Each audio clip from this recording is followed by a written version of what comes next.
Thank you for staying with us. It's time now to take a look at stories making headlines on Nigerian newspapers. And I have with me in the studio broadcast journalist Funke Treasure and public affairs analyst Oladeinde Ariyo. Good morning, Funke. Good morning. Good morning, Mr. Ariyo. Good morning. Right. Let's head straight to the papers now, and I begin with the Leadership newspaper. Northern-Southern leaders disagree over 2023 presidency. It's Igbo presidency or nothing, says Ohaneze. No, North must retain power, Northern coalition vows. Afenifere Pande faults NEF population claim. Niger Delta activists back Southern governors. You find all of those details on the pages of the Leadership newspaper. To this Nigerian newspaper now, VAT imbroglio, Wike, no going back. States should be encouraged to develop their resources. Gombe governor pleads we can't pay salaries if states collect it.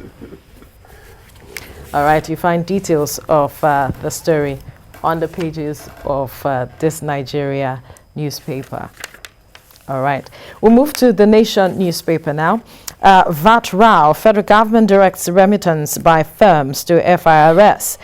Deadline for August returns expires today. LCCI, we are still confused. Let states grow, says Wike, Gombe governor. We can't pay wages without our share. All right, you find details on the pages of the Nation newspaper. To the Blueprint. Katsina monarch cries out for fear of bandits. 8 village heads abandon domains. 8 village heads abandon domains, says Batsari local government headquarters, overwhelmed by IDPs. All right, you find details of the story on the pages of the Blueprint. And to the Daily Trust, how Boko Haram crisis killed 300,000 children in Northeast. Young boys used as suicide bombers. Many died of malnutrition. 1 million others displaced in 12 years. Attacks on children must stop. UNICEF. SWAP intensifies recruitment, army says. Experts. Government must restore civil authority in ungoverned territories. You find the details on the pages of the Daily Trust newspaper. To the Nigerian Tribune, Clark to Buhari, naval base useless in Kano Desert, says choice ill-conceived waste of public fund. All right, we'll move now to the Daily Times. Buhari government borrows to invest in capital projects, not consume. Additional speaking there. Buhari's government borrows to invest in capital projects, not consume. Additional speaking there. All right, to the First News newspaper now. Rising debts, Buhari, Obasanjo on collision cause. Rising debt, Buhari, Obasanjo on collision cause. Your 33 trillion naira debt profile, unacceptable. Criminal. OBJ fumes. Never mind if it's for development. Presidency replies. To the national economy, Nigeria's debt profile may hit 50 trillion naira by December. Nigeria's debt profile may hit 50 trillion naira by December. Details on the pages of the national economy. To the Vanguard newspaper now, Obasanjo to federal government, accumulating debt for incoming government criminal, says borrowing for recurrent expenditure is folly. You find details on the pages of the Vanguard newspaper. All right, to the Nigerian News Direct, NNPC records 39.13% increase in pipeline vandalism. Crude oil gas sales of $219.75 million in May generates 2.345 trillion naira from sales of petroleum products in 1 year. To the Business Day now, soon no one may buy Nigeria's crude oil, not even India. Right, you find details on the pages of the Business Day. To the Punch newspaper now, Akpakpa gridlock persists. Lagos blames NPA, man laments losses. Nigeria Port Authority closes gates to trucks without reason, some will lose aid. Manufacturers urge government to develop port outside Lagos. Businesses losing billions of naira to ports congestion, says LCCI. All right, and finally, on the front page of the Guardian newspaper, high electricity costs overwhelm Southeast businesses. Consumers to pay more for electricity from January 2022. Electricity now represents 80% of production cost. 20% of industries in Akwa Ibom Cross Rivers have shut down. And more stories there on the front page of the Guardian newspaper. All right, let's look at this story on the front page of the Daily Trust, talking about the number of children that have died in the Northeast. This is a very sad report coming out of that region. 300,000 children died in the Northeast, or killed rather. And it says young boys used as suicide bombers. Many also die of malnutrition. I wonder what comes to mind, Funke, when you see or when you saw this headline. Well, for 1 million children to be displaced in 12 years, that tells the crisis in those communities, in that region of the country. For 300,000 children to have been killed so far in this Boko Haram crisis, it tells that already we have a humanitarian crisis. We have a minister for humanitarian affairs. Yes. She hasn't been speaking until these statistics came out this morning.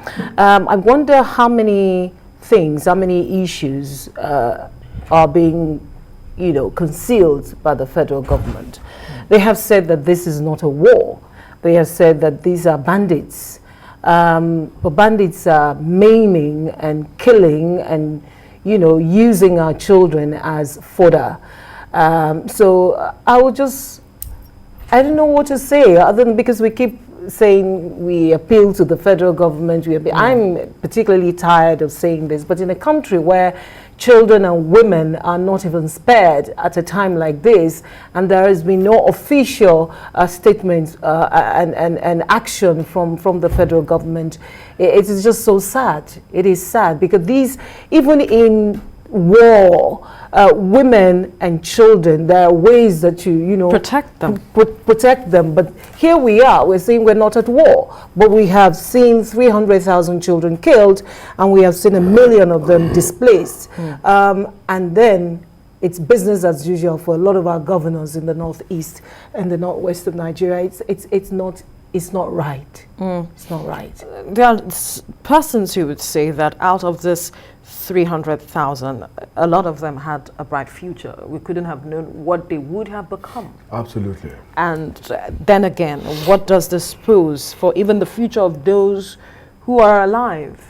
I recall that, I think it was last week, one of the headlines says about 1 million children were refusing to return to schools because they were afraid of being kidnapped, of one issue or the other. Right. We already have a burden of out-of-school children, and then we now have about 300,000 of them that have been killed, 1 million of them refusing to go back to school, and then the burden of out-of-school children. I mean, what is all of this?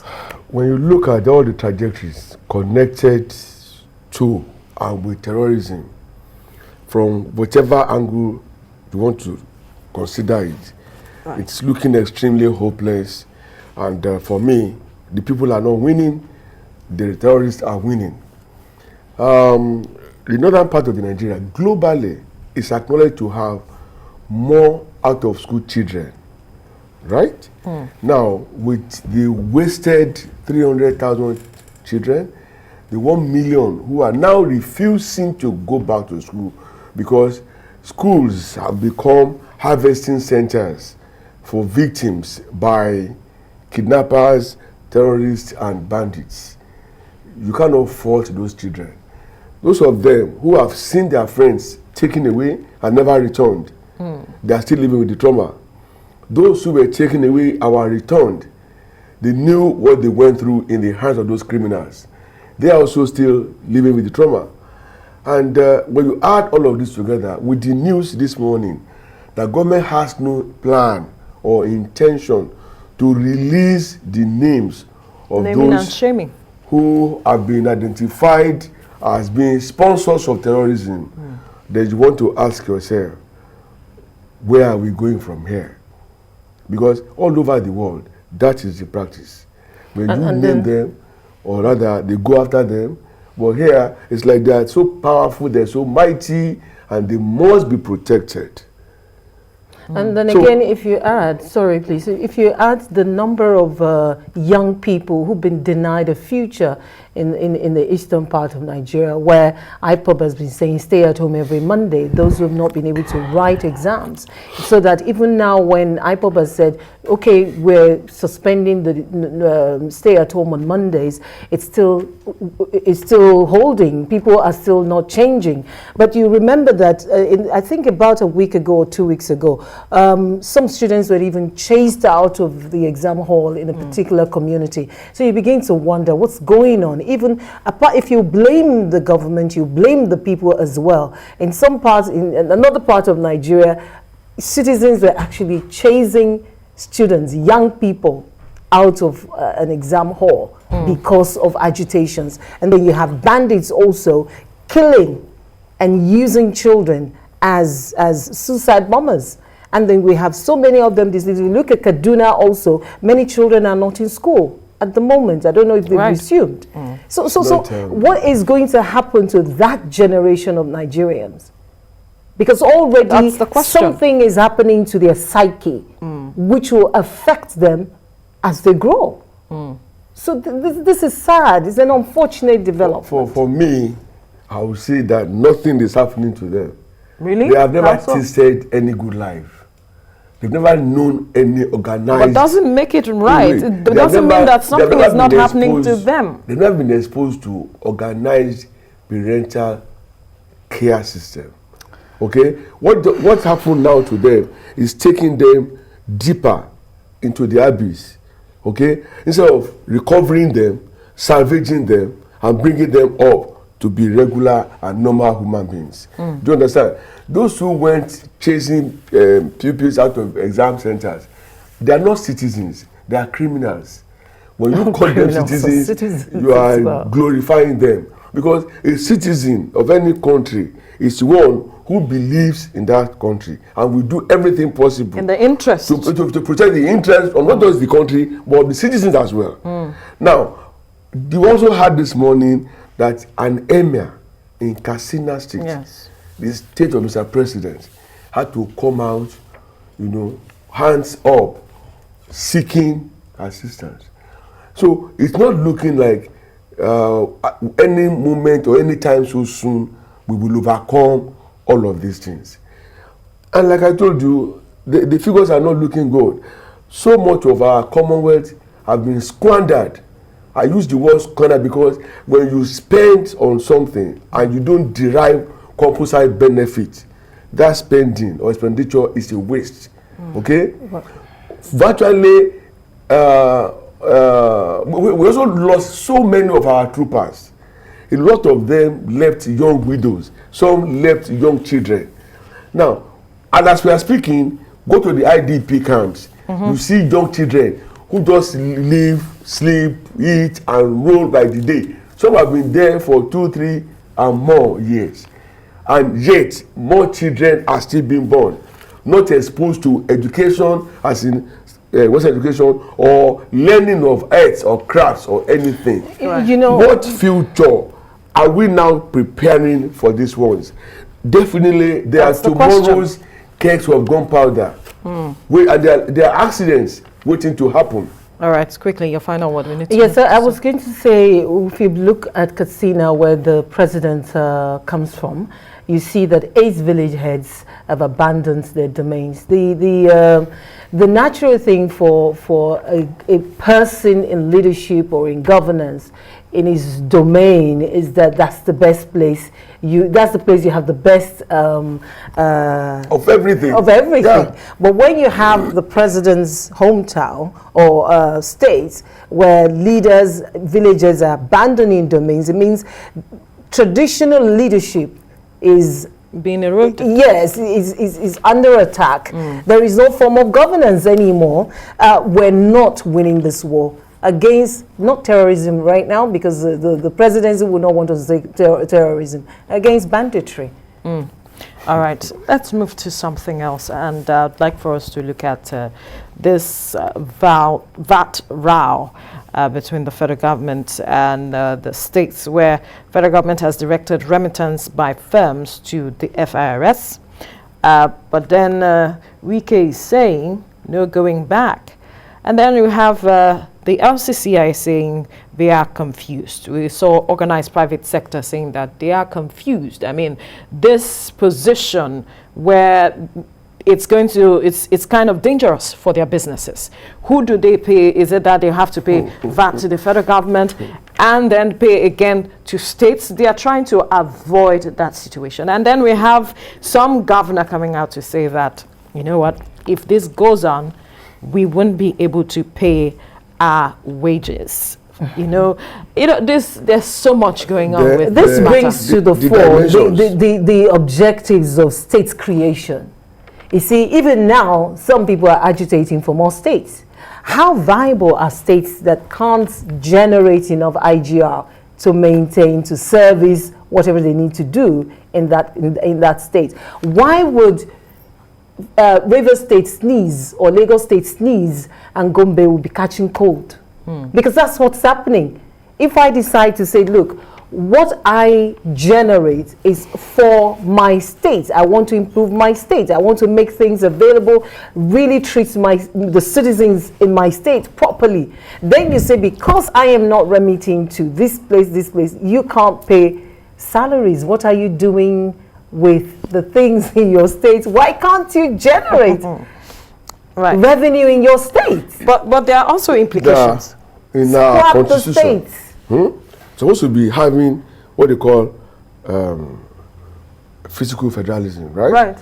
And then what we are having now, for me, is a unitary system, which was brought into our constitution by the military government, right? But for as long as we are not divorced or separated from those things, problems like this will continue to occur. Good enough that VAT was not specifically mentioned as being under the purview of the federal government. Exactly. But because it was allowed to roll until somebody woke up, probably saw the constitution and saw the lacuna and said, no, let me go for this. And suddenly the awareness took a new life of its own. But the reality is this: we have always been saying that so many states are not viable. They cannot sustain. They cannot stand on their own.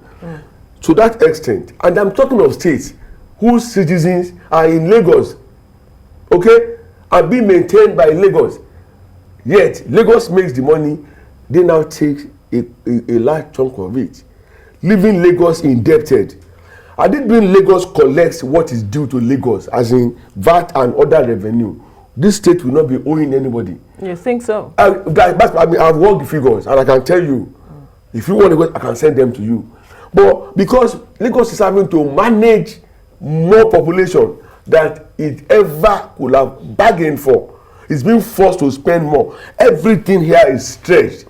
The roads are stretched. Hospitals are stretched, schools are stretched. Why? They are having to manage, they are doing more than their carrying capacities on all fronts. Yeah, which brings the argument. And these are the same people now demanding for more states. You must ask yourself, on what basis are we asking for new states? Remembering that every new state has constituent cost picture that must go within naturally. But it brings to mind the issue of falsification of population figures. Oh, okay. So because when you're saying this is how many you are in that state, we're expecting that, okay, with that, you should be able to generate. It should translate to revenue. It should translate to money. Right. So if it is not, then we should begin to question your population figures. We should begin to break it down to how many people are actually working. Well, perhaps when we do the next census, which hopefully, as is being reported next year, hopefully. How are we going to do that next year? No census, take it from me, no census with the present setting that we have will be acceptable or will be correct. But how do we resolve this matter? Because businesses are complaining already. They do not know where to complain. How so? I will explain to you. Right. Lagos State government has a law on that, and very specific. Okay? The federal government, the judgment from the court says the subsidy system should be abided with, right? If I have to pay in the situation, I will not pay for now. That's it. So, Withhold your money until the crisis is over. Who do they pay to? Are That's they the going to pay to Lagos State government, their landlords, or they are paying the federal government who is using his overtowering image and relying on that court judgment when the case has not been disposed of? And you know what? This when I heard the facts this, are clear. Yeah, the question is the judiciary truly independent? Because it looks like a court had passed a judgment, another court overturned it. Now we're all waiting for the Supreme Court. Look at what has happened to the Resident Doctors Association. It's been overruled. That now the court is the saying, back and forth. Yeah, the back and forth. But then the court is saying has given federal government the victory. So it looks like the federal government can just get away with anything, like a manipulation of the judiciary, which I find quite disturbing. Overnight, I'll tell you the truth. Overnight, I wondered if this was happening in the UK or in the US. How will it turn out? How is it that the federal government overturns even the decisions of a court? Because at the end of the day, he who pays the piper dictates the tune. That's what's happening. Well, but you see, in this That's case, what's happening. In this case, he's the appeal court now. It would have been different if they had gone to a court of composite jurisdiction. They went to the appeal court, and it's in his own wisdom. Give it to appeal court if they say let the South School ante remain. Okay, they are not the final arbiter, and I will expect on both sides now that they will be marshalling their points, okay, or whatever facts or factors that will support them and give them the day. When it goes to the Supreme Court and then the judgment is given, and if any state is not pleased, or you still can go beyond the Supreme Court. You know, I listened to Governor Wike. Yeah, you can. Yeah, you can. I listened to Governor Wike say... We have like global regional courts that we can take the case to. All right. Oh, yes. But I just want to make... I listened to Governor Wike of Rivers State say that this started with Lagos State, that when Lagos State sued the federal government, there was a ruling that you should have sued the agency. Now, Rivers State went ahead and sued the agency, and then we're having a different, what's it called, a different result. So what really, you know, it's neither here nor there. So the judiciary is bringing in the confusion. Acting on instruction. Is the Nigerian judiciary truly independent? That's the big question. And I'm wondering, can you answer that question? Can you? He laughs. Anyway, I have a lot of respect for the stated arms as given. Until I have a case, I can say, oh, I was not well detailed. Maybe I can come and tell you my position. But for now, let's leave it as it is. Let's leave it as it is. Thank you so much, broadcast journalist Funke, Treasurer, public affairs analyst Oladeinde Ariyo, for your time on the program. Thank you.